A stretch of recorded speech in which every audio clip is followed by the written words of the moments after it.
Assalamualaikum warahmatullahi wabarakatuh. Selamat pagi anak-anak. Kembali bertemu lagi dengan Bu Sari. Hari ini kita akan belajar akidah akhlak pelajaran 4 tentang belajar hidup sehat dan bersih. Nah, sebelum kita mulai pembelajaran hari ini, marilah kita berdoa terlebih dahulu dengan membaca basmalah. Bismillahirrohmanirrohim. Selanjutnya, anak-anak simak bukunya pada halaman 50. Nah, anak-anak ibu yang soleh dan solehah, menjaga kebersihan dan kesehatan itu termasuk akhlak yang terpuji yang harus dibiasakan. Jika kebersihan terjaga, hidup akan lebih sehat. Nah, kesehatan sangat penting bagi kita. Menjaga kebersihan bisa menjauhkan dari penyakit. Apabila badan sehat, tidak akan mudah terjangkit penyakit. Nah, jika kita sakit, maka tidak hanya kita yang bersedih, tetapi ada ibu dan ayah juga akan bersedih. Nah, kebersihan itu adalah hal yang disukai oleh Allah, karena Allah itu indah dan menyukai keindahan. Nah, hidup bersih itu menjauhkan kita dari segala penyakit.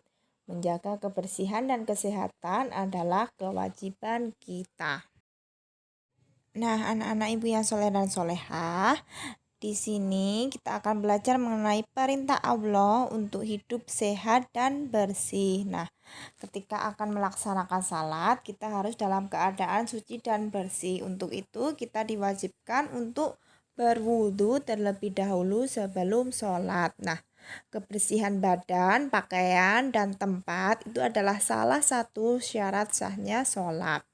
Allah telah memerintahkan kaumnya untuk menjaga kebersihan dan kesehatan dalam kehidupan sehari-hari. Karena Allah menyukai orang-orang yang suci dan menyucikan diri. Nah, seperti firman Allah dalam Quran surah Al-Baqarah ayat 220.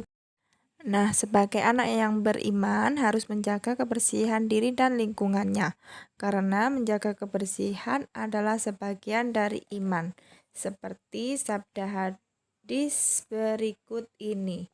Dari Abu Malik Al-As'ari, Rasulullah Shallallahu Alaihi Wasallam bersabda, "An-nadhafatu minal imani", yang artinya kebersihan adalah sebagian dari iman. Hadis riwayat Muslim. Nah, kita baca bersama sekali lagi ya nak. Hadis riwayat Muslim tentang kebersihan. An-nadhafatu minal imani. An-nadhafatu minal imani, yang artinya kebersihan adalah sebagian dari iman. Nah, anak-anak ibu yang soleh dan solehah, menjaga kebersihan harus dilakukan kapan saja dan di mana saja. Misalnya yang pertama, rajin mandi dan membersihkan diri. Mandi dilakukan 2 kali sehari. Terus yang kedua, membuang sampah pada tempatnya. Tidak boleh membuang sampah sembarangan. Yang ketiga, membersihkan ruang kelas yang penuh debu. Nah, membersihkan ruangan kelas itu bisa dilakukan ketika anak-anak sedang berada di sekolah. Yang terakhir, berolahraga setiap pagi. Selanjutnya di halaman 52 itu ada hikmah dari hidup sehat dan bersih.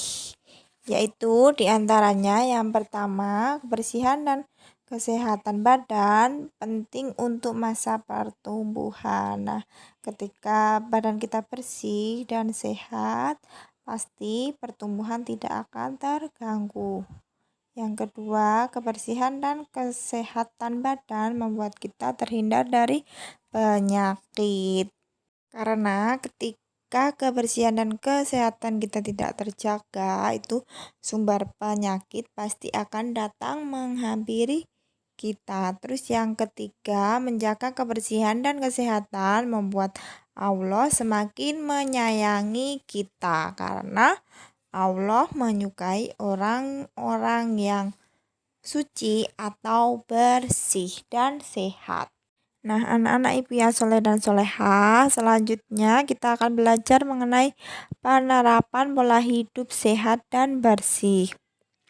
Nah, hidup bersih dan sehat itu bisa dilakukan dari lingkungan rumah, lingkungan sekolah, dan lingkungan masyarakat.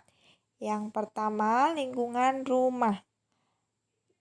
Contoh cara menjaga kebersihan dan kesehatan di dalam rumah yaitu yang pertama, menyapu dan mengepel lantai. Yang kedua, mencuci baju dan piring yang sudah kotor.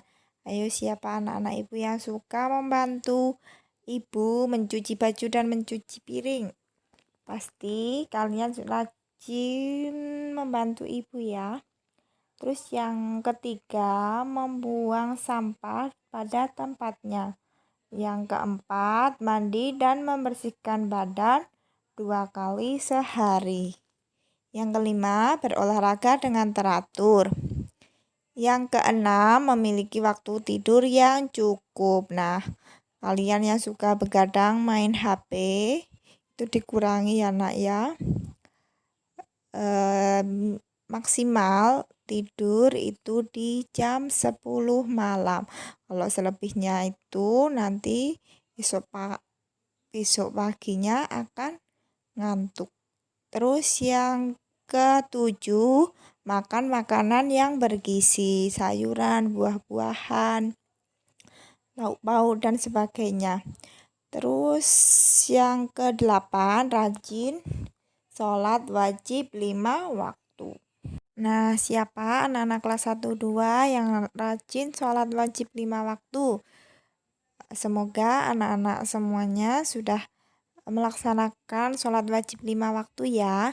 Bagi yang belum, guru harap anak-anak melaksanakan sholat wajib 5 waktu. Nah, selanjutnya hidup bersih dan sehat yang dilakukan di lingkungan sekolah.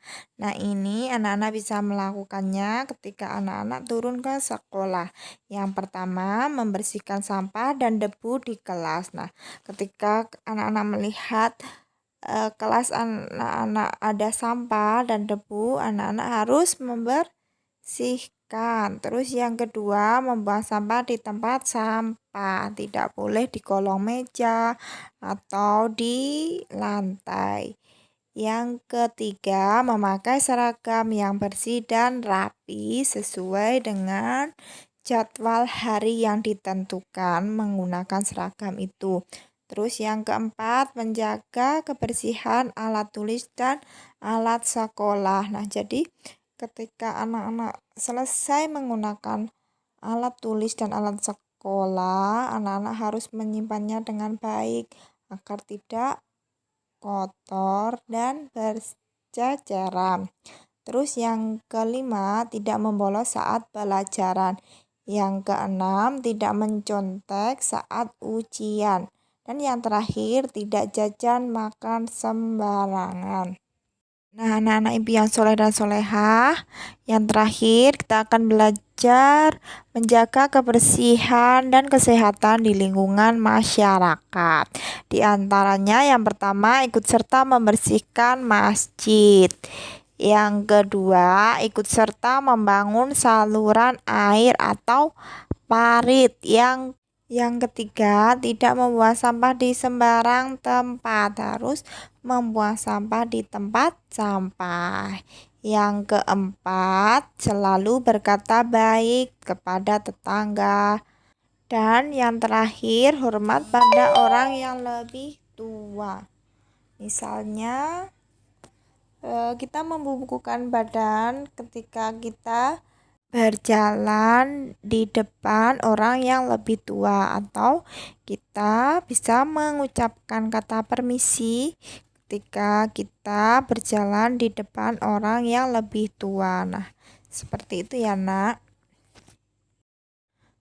Nah, anak-anak ibu yang soleh dan soleha, sekian video pembelajaran yang dapat Bu Guru sampaikan. Untuk mata pelajaran akidah akhlak hari ini tidak ada penugasan. Silakan anak-anak membaca kembali materi yang Bu Guru sampaikan. dan semoga anak-anak bisa memahami materi yang Bu Guru sampaikan. Sekian dari Bu Guru, apabila ada kurang dan lebihnya Bu Guru mohon maaf. Wassalamualaikum warahmatullahi wabarakatuh.